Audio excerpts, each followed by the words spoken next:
All right, welcome to the Werner Ziegler channel. I haven't uploaded in about a year, but I'm back. Today we're reacting to a war for survival. Trump to secure Putin peace deal with Dave Smith and Bill Browder. So without further ado, let's get into it. Let's get into it. He wants to continue this war. He has By the way, I'm not gonna watch the whole thing. It's kind of too long. I don't have the time, but we'll watch a substantial amount. intention of continuing this war. He has no intention of compromising.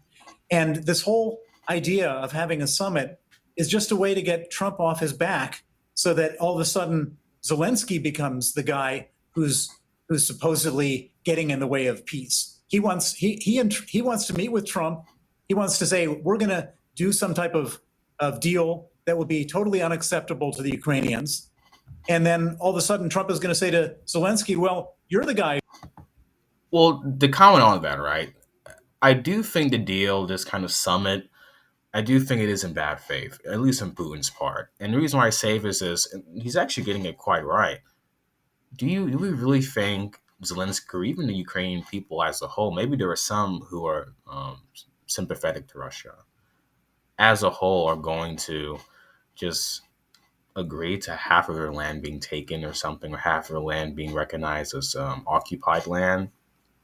Not really. I think Putin wants Ukraine. I think he really wants Ukraine. And I highly doubt it's going to be, you can say, fair. So I do think he is getting into this in, I would say, bad faith. To be charitable, right? I think Putin's doing this summit in bad faith. I really don't think he's going to get in here and do a fair deal.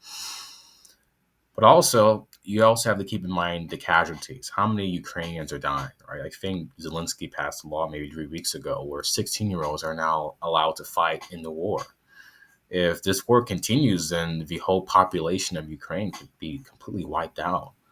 So, yes, I think he's doing it in bad faith. I don't know what the rebuttal is from Dave Smith or any of the people here. So I 100% agree. I do think this is in bad faith. Who doesn't want peace. You're the one causing all this trouble. Putin gets everything he has set out to get, which is carrying on with the war, but he no longer has Trump on his back, which is what he's had for the last 6 months. Let me bring in Dave Smith here. Dave, again, I've got a lot of military in my family, and they have said to me pretty consistently for a long period of this war that there's no way that Ukraine can actually win, that it may want to win and has shown extraordinary courage in fighting for much longer than many people thought it would be able to, I understand but that actually it cannot actually defeat Russia. I'm not and therefore, what you're talking about is just a question of how much territory they'll end up losing and how many people on both sides are going to end up dying. And the numbers are horrific, obviously, in terms of the death count now, over 1 million on the Russian side, hundreds of thousands on the Ukrainian side. Yep. Again, there's two things to look at here. One is the politics, and one is the military. From a military perspective, it just seems to me that Ukraine is in a very difficult position. Yeah, I mean, part of this, I think, comes down to how exactly you define winning or losing. I mean, I think if we're all being fair, the truth is that Ukraine put up a much better fight than many of us imagined they would have, and I'll say myself included in that. I think it was back in 2014 where Vladimir Putin said, I don't remember if he said 1 week or 2 weeks, but he said, I could be in Kiev in a week or 2 weeks. And that certainly wasn't the case. Ukraine put up a very good fight and they protected Kiev. And there's a part of that, at least, is that the Ukrainians were much more formidable than most of us thought they were. And part of that is also that they had a kind of blank check from the Biden administration and the Western world. Part of that is that since 2014, NATO has been doing joint military training exercises with the Ukrainian military. Yeah. But I think to your point, Piers, when it comes down to the stuff that like Joe Biden and Nancy Pelosi, when she was Speaker of the House, was on record saying they were going to take back Crimea and that no territory would be lost. Of course, we were told that. To be fair, I think that was earlier, very much earlier in the war, that we thought we could just kind of maybe supply Ukraine and they would kind of fight back and win. But of course, I think Nancy Pelosi's always been a very ambitious person. But no, I agree with what he's saying. I know I'm not commenting on anything right now. It's kind of like one of those fake reaction videos, right? People just like reacting. It's not too much commenting. But I am watching this. Yeah, I mean, I would agree. I would agree with what he's saying. I do think it's changed. It's changed since that it started. sanctions alone would win this war, if you remember in the very beginning, Piers. And the fact is that all of that has turned out to be wrong. And that even though this has taken longer than probably Vladimir Putin would have liked, or at least was claiming it would, that yes, Ukraine is not taking back all of this territory. And now the best that we could hope for is that some type of deal is reached here where the killing stops, as Trump said in his greatest comment ever about the situation. And so I think we should all at least take it as a positive sign that Vladimir Putin and Donald Trump are talking. I think it is absolute madness that for the last 3 years, the two countries that have the biggest stockpile of nuclear weapons in the history of the world have not had their heads of state talking. I mean, this is just craziness. At the very least, lines of communication should be open, which they were not at all under the Biden administration. So I'm happy that this thing has pivoted. I don't know if it's true that Vladimir Putin has no interest in ending this. I've seen it reported that he's at least been signaling that he would be willing to settle for the Donbass region and like transportation to Crimea in the south there, but give back some of that territory. Let's all hope that I believe that he does want the whole of Ukraine. And I think he watched it in the Tucker Carlson interview. It was more of a lecture. When Putin talked, it was more of a lecture about the history of Ukraine and how it was always part of Russia. And it was just recently that Ukraine was not a part of Russia. So when you talk to Putin, it's more about he always believes that Ukraine has always been a part of Russia. And he says only recently have they been separated. So I think Putin does want Ukraine, at least in my opinion. But I could be wrong. I could be wrong. Maybe the deal. That's true, because the truth is, Piers, as Scott Horton has told you, as your brother-in-law has told you, the only option here is to send in the 82nd Airborne, and the people of America simply are not willing to do that. We're not willing to actually go to direct war with Russia over whether Luhansk is controlled by Moscow or Kiev. Anna from Ukraine, welcome to Uncensored. What is the view in Ukraine about this? Like I said, I went to Kyiv 4 months after the war began. I interviewed the president and the first lady, and was incredibly impressed by Zelensky, I have to say, and his resolve and resilience. And I've continued to be very impressed by his resolve and resilience and that of the Ukrainian people. But there comes a point in every war when reality has to prevail. Do Ukrainian people believe that this war can end without ceding the territory that Russia has taken? And that's a big thing. I think he's going to talk about it too, is are the Ukrainians fine with having maybe even half of their land occupied? And I think no. I mean, maybe they are fine. Maybe she'll shock me. But I just don't think they are. I think most Ukrainians think that Ukraine is not part of Russia. And so I don't know how that would even go about. I think Zelensky's opposed to it. I think the people of Ukraine are opposed to it. So, and that seems like where Putin is most open at. The rumors, the apparent maybe leaks, all of it says that Putin wants to have a kind of half Ukraine where he takes a chunk of Ukraine and the rest is Zelensky's land, and there's no NATO presence. I just don't see how Zelensky's going to say yes to that deal, or the Ukrainian people are going to be happy about it. Thank you so much for having me, Piers, and for inviting other Ukrainians to actually speak about the realities on the ground directly from Ukraine. And to tell you the truth, it would be much easier to end this war if it was a conflict for the territories or resources, as many keep describing.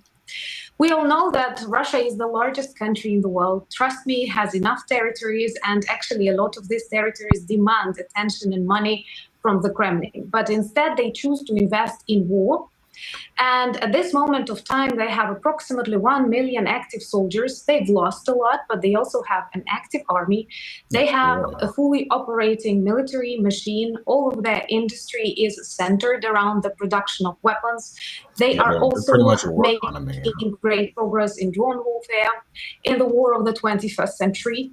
They have trustworthy allies like China, unfortunately, North Korea, and Iran. And for me, it's pretty obvious that, once again, unfortunately, this war is... I would include India. I mean, isn't India one of the largest oil buyers from Russia?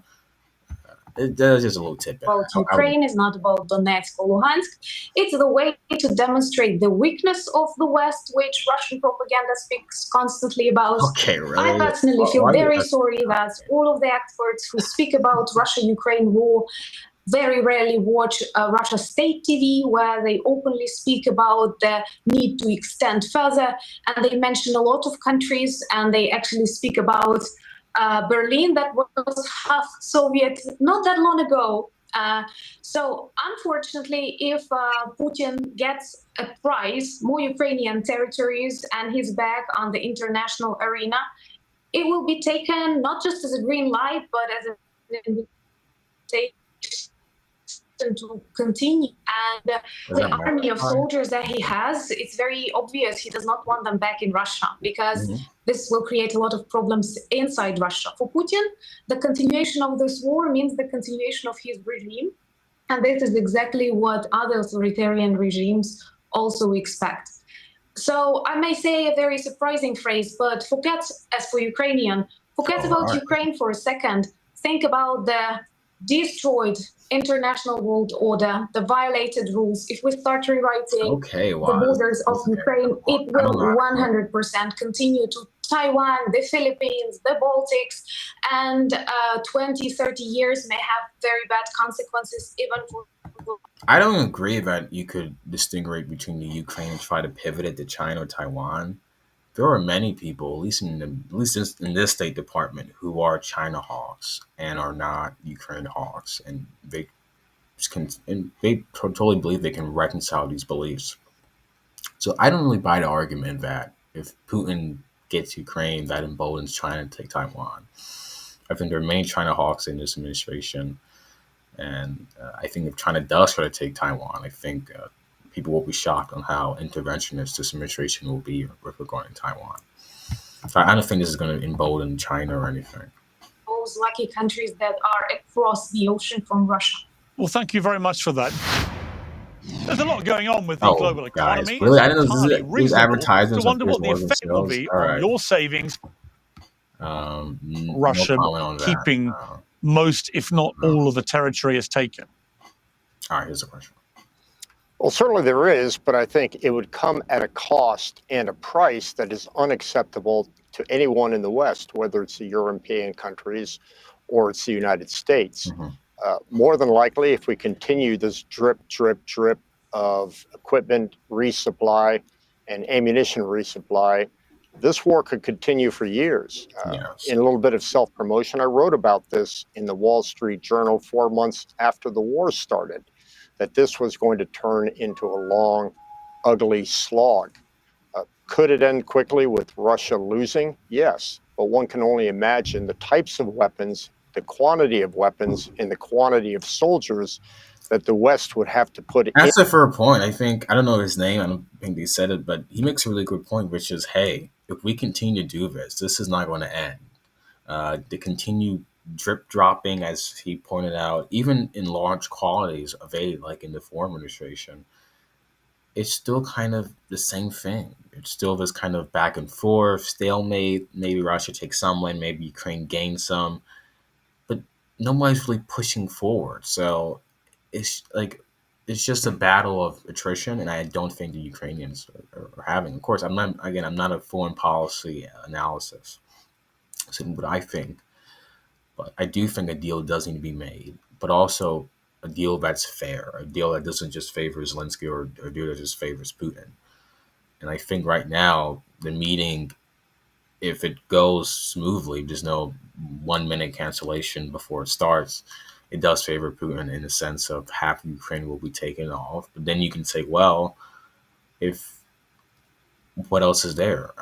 Because the Ukrainians could possibly die out of generations with how young they are fighting. So I think really both positions are reasonable in terms of into Ukraine to accomplish that mission. And that's a price that I don't think any country in either Europe or the United States is willing to pay.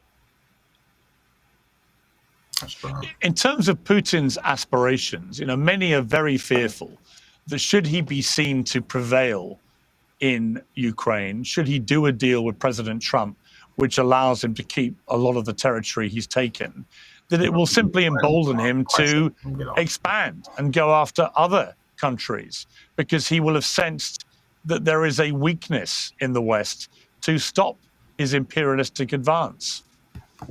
Well, here's my response. Imagine I am like the fifth person on the panel reacting to the question. So, particularly, no. I think Ukraine is very special in that they are not in NATO. They weren't in NATO, and they're still not in NATO. I do think if Zelensky, if Putin tried to invade another country that is in NATO, I think Europe as a whole, is against Russia. I think if Zelensky tried to do this against Italy or somewhere else, I think it would be completely the opposite of what's going on with Ukraine. And I think Putin knows that. So to pair back to the question, will this embolden Putin? Maybe you can say maybe, but I don't see like any real emboldenment where he would try to invade another country that's right next to him. That's in NATO. I just highly doubt it. I think after 4 years of war, that has been somewhat discredited as a theory.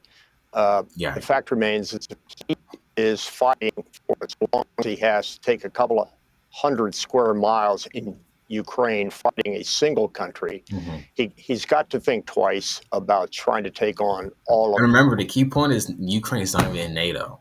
So if he were to do it with a NATO country, you have the whole, not only aid from Europe, but you have NATO troops defending that country and attacking Russia. There's a big difference. Europe and all of NATO. Now, it's true he could do a lightning strike into the Baltics and probably get some land there, but there's no way that there's any chance that he could take over Poland, Romania, Hungary, and then have to fight 27 different nations to do that. This has been very, very costly for Vladimir Putin. Mm-hmm. I think he is not only looking for a way out, he won't admit it, but he probably has moderated his war aims a bit. And it could very well be this is leading to a frozen conflict, very much like we've seen in Kashmir. Skip a little bit. It started done, and it started with interfering of Western special services and governments. Skipping too much. All right. Frozen conflict, very much like we've seen in Kashmir and until recently Nagorno-Karabakh.